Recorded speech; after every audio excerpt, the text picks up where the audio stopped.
ইসলাম কবুল করাটা সার্থক হয়েছে কেন? আপনাদের ব্যবহার যদি এত ভালো হয়, নবী মুহাম্মদ সাল্লাল্লাহু আলাইহি সাল্লামের আখলাক আর চরিত্র কত ভালো ছিল। তাকে একটা হাদিস শোনালাম। আল্লাহ রাসূল সাল্লাল্লাহু আলাইহি সাল্লাম নিজের হুজরা খানায় মদিনায় খানা খেতে বসেছেন। এমন অবস্থায় নবীজির দস্তরখানে কে আছেন? হযরতে উসমানে গনি রাদিয়াল্লাহু তাআলা আনহু, শোয়েবা, লুতবা, তখনকার যুগের যারা বড় বড় ধনকুব বড় লোক, তিনারা দস্তরখানে আছেন। এক কোণে বসে আছে মসজিদে নববীর হযরতে সাইয়্যিদনা বেলাল হাবশী রাদিয়াল্লাহু তাআলা আনহু। আর তিনি চিন্তা করছেন, আমার মতো কীতদাস, আমার মতো ঝাড়ু দেনেওয়ালা, আমার মতো ব্যক্তিকে কি এই বড় লোকদের দস্তরখানে বড় লোকদের সঙ্গে নবীজি কি বস করাবেন? আল্লাহ নবী আওয়াজ দিলেন, হে বেলাল হাবশী, তুমি যতক্ষণ পর্যন্ত আমার দস্তরখানে না বসবে, আমার এই খানা দস্তরখান আল্লাহর কাছে মকবুল হবে না। জোরে বলুন সুবহানাল্লাহ। নবীজি গরিব বড় লোক দেখেননি, এসে বসে যাও, খানা খাও, এসো, বরকতের খানা। ইসলাম কেউ কি ঘৃণা করতে শেখায়নি। আমার বন্ধুগণ, আপনি মনে মনে ভাবছেন যে আমার আব্বা তো 5 ওয়াক্তের নামাজি, তাহাজ্জুদ গুজার, আমার বাপ তো হাজী সাহেব, আমি যে রকমই পাপ করি আমাকে বাঁচিয়ে দিবে। প্রথমে নবীজির দলিল দেওয়ার আগে কোরআনের 2টো দলিল দিচ্ছি। ইমানদারির সঙ্গে বলুন, আপনাদের সঙ্গে আমার 2টো সম্পর্ক। কটা বললাম? 2টো। একটা হচ্ছে আমি বক্তা, আপনারা শ্রোতা, ঠিক কিনা? 2 নম্বর সম্পর্কটা কিন্তু আল্লাহর দেওয়া সম্পর্ক। এক মুমিন আর এক মুমিনের ভাই ভাই। আপনারা আমার মুমিন ভাই, আমিও একজন মুমিন ব্যক্তি, তাই আমরা একে অপরে ভাই ভাই। তারপরে এরপরে বলছি, ইমানদারির সঙ্গে বলুন তো, আপনাদের সঙ্গে কি আমার রক্তের সম্পর্ক আছে? নাই। কিন্তু সামাজিক সম্পর্ক হচ্ছে ইমানি সম্পর্ক। বাপের সঙ্গে বেটার সম্পর্কটা কিসের? কথা বলে না? রক্তের। মায়ের সঙ্গে বিটির সম্পর্ক কিসের? রক্তের। বাপের সঙ্গে বিটির সম্পর্ক রক্তের। স্বামীর সঙ্গে স্ত্রীর সম্পর্ক একদম নিজের বিছানার জননী, রাতের জননী। আল্লাহ কোরআনে বলেছে তোমার স্ত্রীকে তোমার জন্য খেতিবাড়ি করা হলো। এরা কে কতটা উপকারে আসবে? আচ্ছা বলুন তো, আমি ইয়াসিন জলসাই দাওয়াত দিয়ে, আমাকে দিয়ে দোয়া করিয়ে, টাকা দিয়ে যদি আমি আপনাকে জান্নাতে নিয়ে যাই, তাহলে বাপ বেশি উপকারী হবে না? হবে না? যার সঙ্গে রক্ত সম্পর্ক আছে সে হবে না? হবে না? বাপ হবে। কোরআন খুলেন, ইয়াউমা ইয়াফিরুল মারউ মিন আখি ওয়া উম্মিহি ওয়া আবি ওয়া সাহিবাতিহি ওয়া বানি লিকুল্লি ইমরিইম মিনহুম ইয়াউমাইদিন শানু ইউগনি। হে আমার নবী, পৃথিবীর মানুষকে বলে দাও, কিয়ামতের ময়দানটা এত ভয়ানক হবে, স্বামী স্ত্রীর কাছে ছুটে যাবে, স্ত্রী বলবে দুনিয়াতে আমার কোনো স্বামী ছিল না, বাপ বলবে বেটা ছিল না, বেটা বলবে বাপ ছিল না, মা বলবে বিটি ছিল না, বিটি বলবে মা ছিল না, বন্ধু বলবে দুনিয়াতে আমার কোনো বন্ধু ছিল না। কেউ কারোর জন্য যাররা পরিমাণ বোঝা বহন করবে না। এটা একটা আয়াত গেল। অন্য জায়গায় আল্লাহ তাআলা কোরআনে বললেন, আতিহিম ইয়াউমাল কিয়ামতি ফারদা। যখন কিয়ামতের দিনে মানুষ আমার কাছে হাজিরি দেবে, তারা একা একা আসবে, সঙ্গে কেউ থাকবে না। আপনি, আমি, সে, তিনি, সকলে আমরা একা একা হাজিরি দেব। আল্লাহ সকলের হিসেব নেবেন। এরপরে আগে চলুন, হাদিসে আছে নবী মুহাম্মদ সাল্লাল্লাহু আলাইহি ওয়াসাল্লাম খবর এলো, হে আল্লাহর নবী, আপনার চাচা যান একবারই মৃত্যুর শয্যায়, তিনি মারা যাবেন, জাকামদানি চলছে। নবীজি ছুটে গেলেন, চাচার হাতটা টিপে ধরলেন আর বললেন, হে আমার চাচা, আমি মুহাম্মদ আল্লাহর নবী, তোমার ভাইপো, একবার যদি কলমাটা খালি পড়ে নাও, আমি আল্লাহর কাছে তোমার জন্য কেঁদে কেঁদে ক্ষমা চেয়ে। নবীদের দোয়াকে আল্লাহ কবুল করেন না? করেন না বাবা? করে। আল্লাহ নবী সাল্লাল্লাহু আলাইহি ওয়াসাল্লাম চাচাকে বললেন, চাচার উত্তর যেটা এলো মারাত্মক উত্তর, আমি যদি বার্ধক্যে কলমা পড়ি, লোকে বলবে মৃত্যু ভয়ে কলমা পড়ে নিয়েছে, আমি অর্থাৎ কলমা পড়তে পারবো না। সকলে বলুন হিদায়েতের মালিক কে? আরো জোরে বলুন কে? একমাত্র আল্লাহ হচ্ছেন হিদায়েতের মালিক। কোরআন খুলেন, আমার আল্লাহ কি বলছেন? ইন্নাকা লা তাহদি মান আহবাবতা ওয়ালাকিন্নাল্লাহা ইয়াহদি মান ইয়াশা। হে আমার নবী, হিদায়েতের দপ্তর আমার আল্লাহর হাতে। হিদায়েতের মালিক আল্লাহ। আমার ইচ্ছা নেই তোমার চাচা কলমা পড়তে পারবে না। নবীজির চাচা দুনিয়া ছাড়লেন, হিদায়েত সম্পর্কের কথাটা শুনেলেন। আপনি ভাববেন না এই বক্তাকে নিয়ে এলে মানুষগুলো সব হিদায়েত পেয়ে যাবে। ভুল কথা, মূর্খামি কথা, কোরআন বিরোধী কথা, রাসূল বিরোধী কথা। হিদায়েত আল্লাহর হাতে। আর যতক্ষণ পর্যন্ত কোনো জাতি, কোনো মানুষ নিজের পরিবর্তন না চায়, আমার আল্লাহ তাকে পরিবর্তন দেয় না। আপনি আজকে এসছেন, কোনো সুদখোর যদি আমার কথা শুনছেন, আমি আপনাকে ভাই হিসাবে বলবো যে আপনি আজকে ইস্তেগফার করলেন যে আমি জীবনে সুদ খেয়ে বড় পাপ করেছি, মায়ের সঙ্গে জিনা করার পাপ করেছি, আমি তো জাহান্নামের রাস্তাকে বেছে নিয়েছি। আল্লাহ যখন হারাম বলেছে আমি আল্লাহর সঙ্গে যুদ্ধ ঘোষণা করেছি, অর্থাৎ আমি আর আজ থেকে এই ধরনের পাপ করব না। আপনি ইস্তেগফার করলেন, নিজেকে পরিবর্তন করুন। আমার আল্লাহ দয়াবান, আমার আল্লাহ রহমান, আমার আল্লাহ রহিম, আমার আল্লাহ ক্ষমাশীল, আপনাকে ক্ষমা করে দিবেন। আমার বন্ধুগণ, আমার ভাই, কিন্তু দুঃখের বিষয়, আপনি যদি মনে করেন মৌলবীরা বলছে বলো, কোরআনে কি আছে জানি না, আমি আমার কাজ করে যাব। মৌলবীরা যত খুতবা দিবে দেখ, যত বক্তব্য দিবে দেখ, কোরআনের হাদিসের যত কথা বলবে বলো, আমি আমার কাজ করে যাব। সুদ খেয়েছি বলেই আজকে বড় লোক, সুদ খেয়েছি বলেই আজকে সুখে আছি, পয়সা আছে।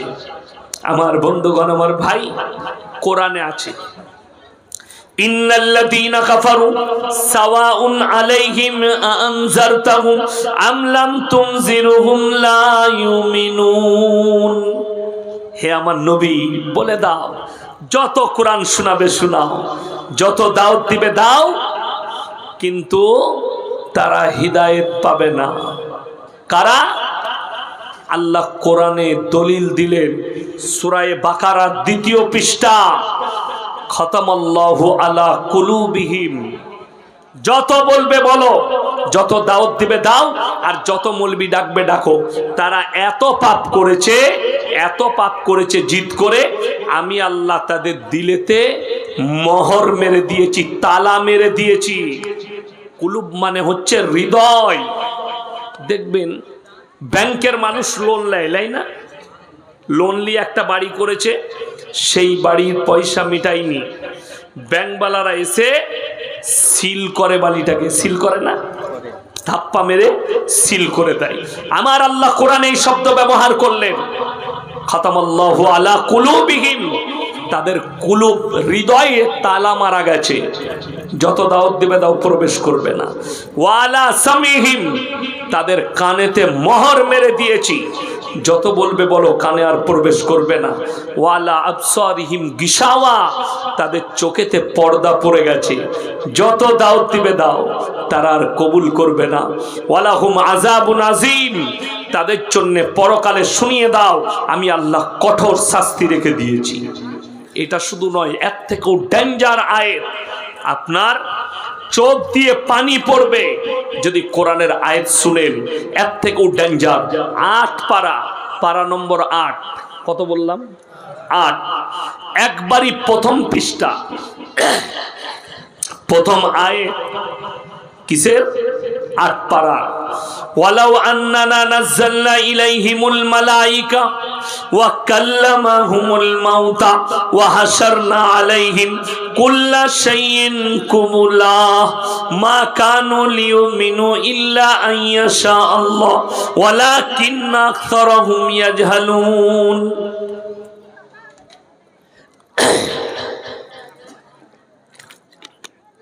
আলহামদুলিল্লাহ। হে আমার নবী, বলে দাও, ওয়ালাউ আন্নানা নাযালনা ইলাইহিমুল মালাইকা, মালাইকা মানে হচ্ছে ফেরেশতা। কি বললাম? ফেরেশতা। যদি আমি আল্লাহ এদের কাছে ফেরেশতা পাঠাই, কাদের কাছে? যারা ঈমান আনেনি, যারা আমার আল্লাহকে বিশ্বাস করেনি, তাদের কাছে যদি আমি ফেরেশতা পাঠাই। ওয়া কাল্লামাহুমুল মাউতা, আর যারা মারা গেছে, কবরে চলে গেছে, তারা যদি ফিরে আসে, কবর থেকে উঠে চলে আসে, আর যদি তারা বলে হে বাপ, আমরা তো চলে গেছি, কবরে আল্লাহ কঠিন আযাব রেখেছে, আমার আল্লাহকে বিশ্বাস করো, ভালো কাজ করো, কোরআনে আছে, তারপরেও যারা মানার নয় তারা কখনো মেনে নিবে না। যারা ঈমান আনার নয়, আনবে না। আগে চলুন। নবীজি সাল্লাল্লাহু আলাইহি সাল্লামের চাচা যান চলে গেলেন। যারা আমরা মনে মনে করছি মৌলবীকে 2 পয়সা দেবো, দোয়া করে দিবে, মৌলবীর দ্বারা, পীরের দ্বারা, অমুকের দ্বারা, এর দ্বারা আমরা পেরিয়ে যাব, তারা কান খুলে শুনেলেন দলিলটা। আল্লাহ নবী সাল্লাল্লাহু আলাইহি সাল্লাম আল্লাহকে বললেন, কি বললেন? চাচা যান চলে যাওয়ার পরে, ওগো আল্লাহ, তুমি আমাকে যতদিন না নিষেধ করবে, আমি আমার চাচার জন্য কেঁদে কেঁদে ক্ষমা চাইব। নবীজি চাচা চলে গেছেন, নবীজি আল্লাহর কাছে ক্ষমা চাইছেন, আল্লাহ গো, ওটা আমার চাচা, আমার হিতাকাঙ্ক্ষী চাচা, যতদিন বেঁচে ছিল বলেছিল, শোনো হে আমার ভাইপো মুহাম্মদ, তুমি ইসলামের প্রচার করো, আমি বেঁচে থাকতে তোমার শরীরে কেউ হাত লাগাতে পারবে না, কিন্তু তারপরও সে কলমা পড়েনি। আল্লাহ নবী যখন দোয়া শুরু করলেন, তার জন্য আল্লাহর কাছে কাঁদতে লাগলেন, আমার চাচাকে আল্লাহ ক্ষমা করে দাও। আল্লাহ তাআলা জিবরিল আমিনকে পাঠালেন কোরআন নিয়ে, আমার নবীকে গিয়ে নসিহত করে এসো, এই আয়াতটা পৌঁছে দাও আমার নবীর কাছে। কি? মা কানা লিন নাবিয়্যি ওয়াল্লাযীনা আমানু আইয়াস্তাগফিরু লিল মুশরিকিন ওয়ালাউ কানু উলি কুরবা। হে আমার নবী এবং মুমিনরা শোনো, যারা মুশরিক হয়ে, বেঈমান, কাফের হয়ে, বদ্দিন হয়ে মারা গেছে, তাদের জন্য দোয়া করতে পাবে না, যদিও তারা নিকটতম আত্মীয় হয়। নবীজির দোয়া বন্ধ হয়ে গেল, চাচার জন্য প্রার্থনা বন্ধ করলেন আল্লাহ নবী। আল্লাহ নিষেধ করে দিলেন, মুশরিক হয়ে মারা গেছে, বদ্দিন হয়ে, বেঈমান, কাফের হয়ে। অবাক লাগে, আপনার চাচা মারা গেছে, আপনার বাপ মারা গেছে, জীবনটা কাটিয়েছে সুদের ওপরে, আপনার সন্তান মারা গেছে, জীবন কাটিয়েছে মদের ফাঁটির ওপরে, জীবনে আল্লাহর ঘরে ঢুকেনি, জীবনে আল্লাহর রসুলের নাম নেয়নি, আর আপনি তার জন্য আশা করে আছেন মৌলবীকে দাওয়াত দিয়ে, মৌলবীদিকে ডেকে, মৌলবীর হাতে পয়সা দিয়ে, মৌলবীর দ্বারা দোয়া করিয়ে, আমি নামাজ পড়ে দোয়া করে জান্নাতে দেব, এই আশাটা আপনি ছেড়ে দেন। আর নিজেদিকে আমরা সবাই মুমিন বানাবো, জোরে বলুন ইনশাআল্লাহ। আপনি দেখুন, 5 ওয়াক্তের নামাজ পড়া ফরজ না ফরজ নয়? ফরজ। সবাই হাত তুলে বলুন, আজ থেকে 5 ওয়াক্তের নামাজি হব ইনশাআল্লাহ। সবাই বলুন ইনশাআল্লাহ। 5 ওয়াক্তের নামাজি হতে হবে আপনাকে, কম্পালসারি। যার নামাজ নেই, নবীজি বললেন তার মধ্যে ইসলাম নেই। যার নামাজ নেই তার মধ্যে ইসলাম নেই। দুঃখের কথা, আমাদের সমাজের কিছু লোক নামাজ তো পড়েই না, তার সাথে সাথে সকালবেলায় চায়ের দোকানে, বিকেলবেলায় চায়ের দোকানে আড্ডা মারে। আর কি বলে জানেন? আমি নামাজ না পড়তে পারি, কিন্তু ইমানটা আমারই ঠিক আছে। এরকম মাল আছে না নাই? এরকম গাঁদা লোক আছে, যারা দাড়ি টুপিওয়ালা দিকে দেখে বলে নামাজি দিকে, নামাজ আমি পড়ি না, কিন্তু ইমানটা আমার ঠিকই আছে, আমি গায়ের ভালো লোক। তারা কান খুলে শুনেলেন, যাদের ভাষা এরকম, যাদের মনের নিয়ত এরকম, আমি নামাজ পড়ি না তো কি হয়েছে, রোজা রাখি না তো কি হয়েছে, কিন্তু আমি ভালো লোক, আমি ভদ্রলোক, আমি ইমানদার, তারা কান খুলে শুনেলেন। কিয়ামতের দিনে কোরআনে আছে, একটা রাস্তায় জান্নাতীরা চলবে, আর একটা রাস্তায় জাহান্নামীরা জান্নাতের রাস্তায় যাবে, জাহান্নামীরা জাহান্নামের রাস্তায়। কোরআনে আছে, জাহান্নামী দিকে জান্নাতীরা দাঁড় করাবে, কি বলে? ফি জান্নাতি ইয়াতাসাআলুনা আনিল মুজরিমিনা মা সালাকাকুম ফি সাকার। এই জাহান্নামী ভাইরা, দাঁড়াও দাঁড়াও দাঁড়াও, তোমরা বলতে আমরা ইমানদার, আমরা ভালো লোক, ভদ্রলোক, আজকে তোমরা সাকার নামক জাহান্নামে কেন যাচ্ছ? তাদের 1 নম্বর উত্তর কি আসবে জানেন? ক্বালু লাম নাকু মিনাল মুসাল্লিন, আমরা নামাজি মুসল্লিদের মধ্যে ছিলাম না। এটা 1 নম্বর। আমরা নামাজি ছিলাম না। ওয়ালাম নাকুন নুতিমুল মিসকিন, এবং আমরা মিসকিনকে খানা খাওয়াইতাম না। ওয়া কুন্না নাখুদু মাল খাইদিন। এটা বড় প্যাথেটিক। যারা নামাজ পড়তে পারি না তারা আল্লাহর কাছে কাঁদবেন, আল্লাহ নামাজি বানিয়ে দাও, আল্লাহ আমাকে দিনদার বানাও। আমার জলসায় আছে। দুঃখটা কখন লাগে জানেন? আমাদের সমাজের লোক যে, আচ্ছা কোনো ব্যক্তি যদি শুধু নফল নামাজ পড়ে যায়, ফরজগুলো না পড়ে, কোনো কাজে লাগবে? কথা বলেন, কাজে লাগবে না।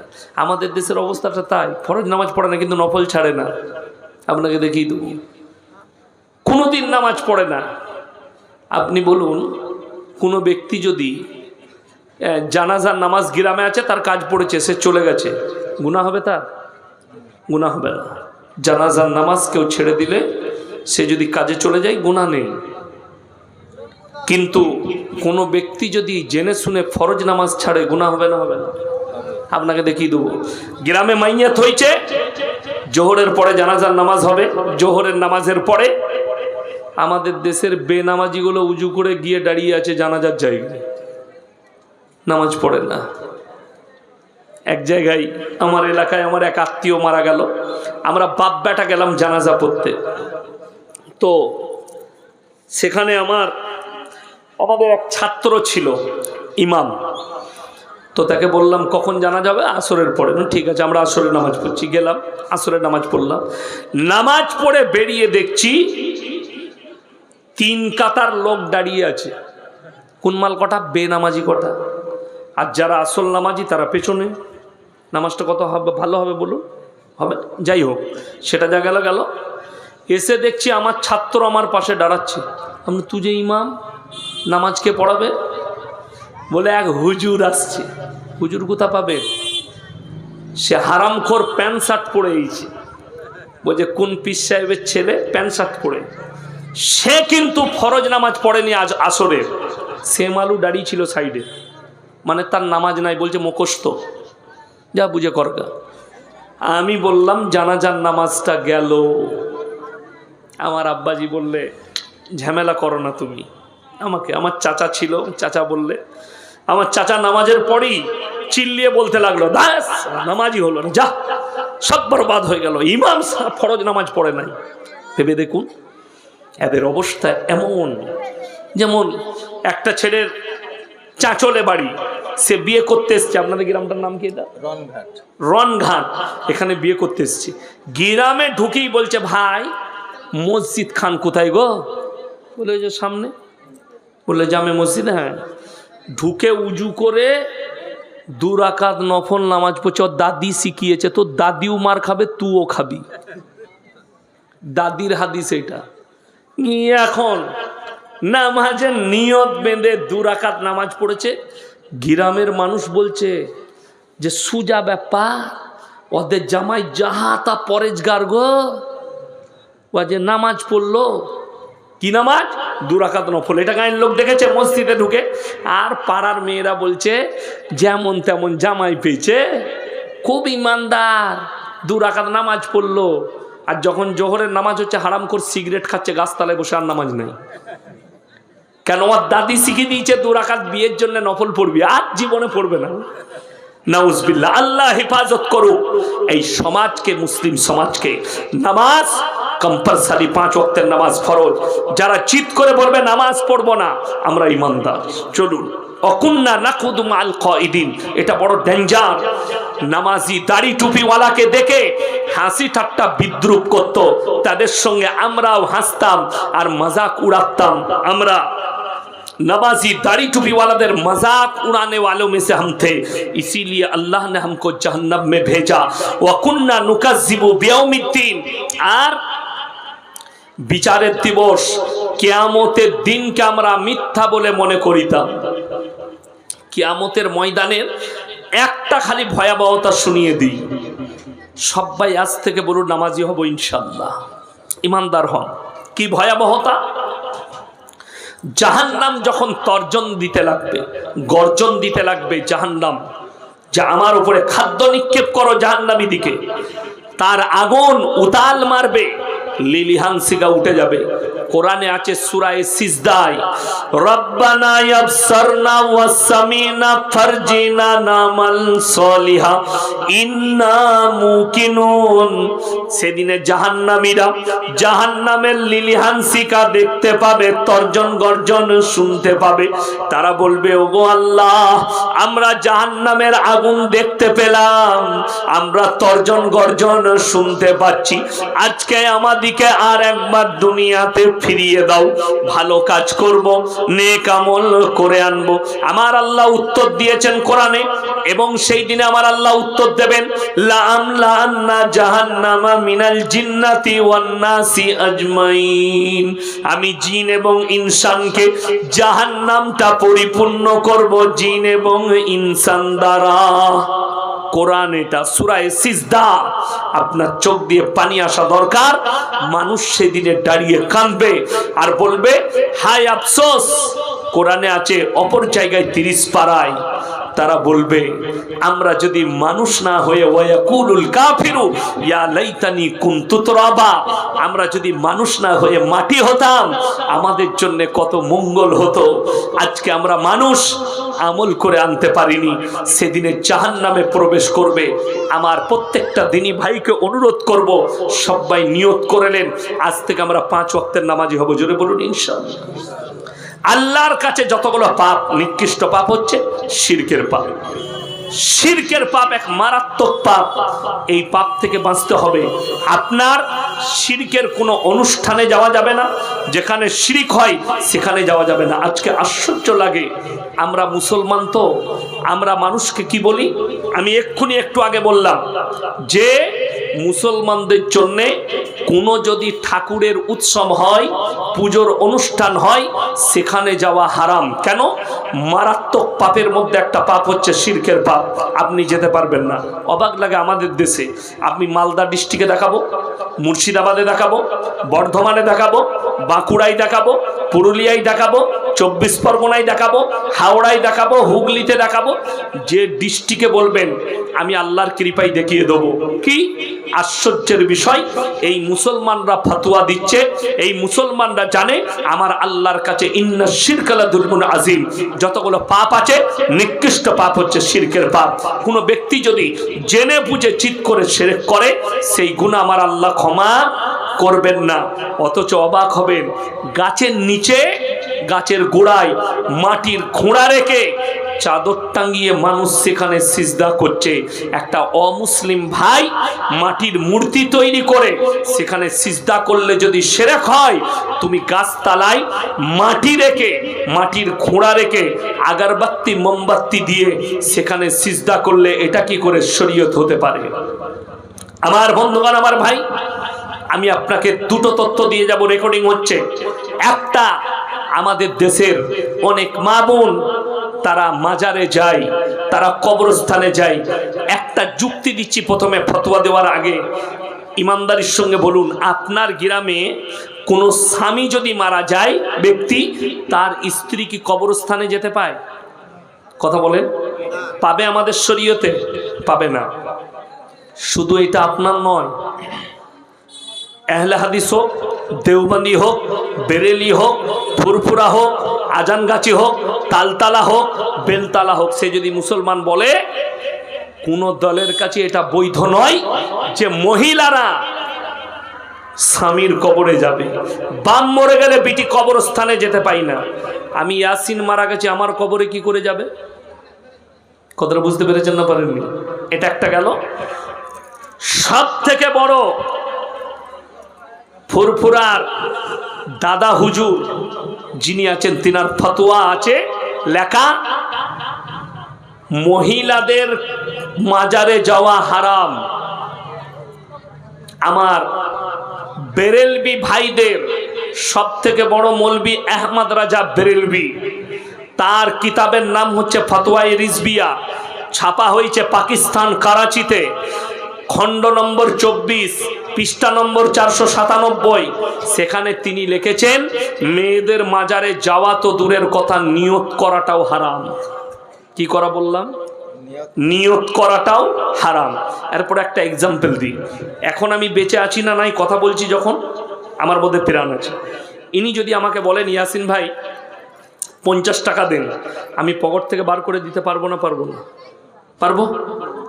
পারবো। এটা একদম স্বাভাবিক, এটা একদম জ্ঞানের কথা যে দিতে পারবো। আচ্ছা, আমি যদি এখনই মারা যাই আর ইনি আমাকে যদি বলেন টাকা দেন, আমি পারবো দিতে? না। কথা বলে না? মরে গেলে আর ক্ষমতা থাকবে? এইটা যখন মানুষ বুঝতে পারছে যে ইয়াসিন বেঁচে থাকলে পকেট থেকে কিছু বার করে দিতে পারতো, মারা গেছে যখন আর ক্ষমতা নেই, তাহলে ইয়াসিন মারা গেছে, আমার কবরে গিয়ে তুমি কি করে ভালো মন্দ চাইবে? কথা বুঝাতে পারলাম না? পারলাম না? আমি মারা গেছি এটা বিশ্বাস করছেন যে মারা গেছেন যখন আর আপনার ক্ষমতা নেই, তাইলে আমি মরে যাওয়ার পরে আমার কবরে ছেলে চাইতে কি করে যাবে? দুটো কথা শুনেলেন। আপনার গ্রামে কোনো গোলদারি দোকান কিংবা চকলেটের দোকান আছে না? এখানে আছে। ধরে নেন সেই দোকানটা কারুর চাচা হতে পারে,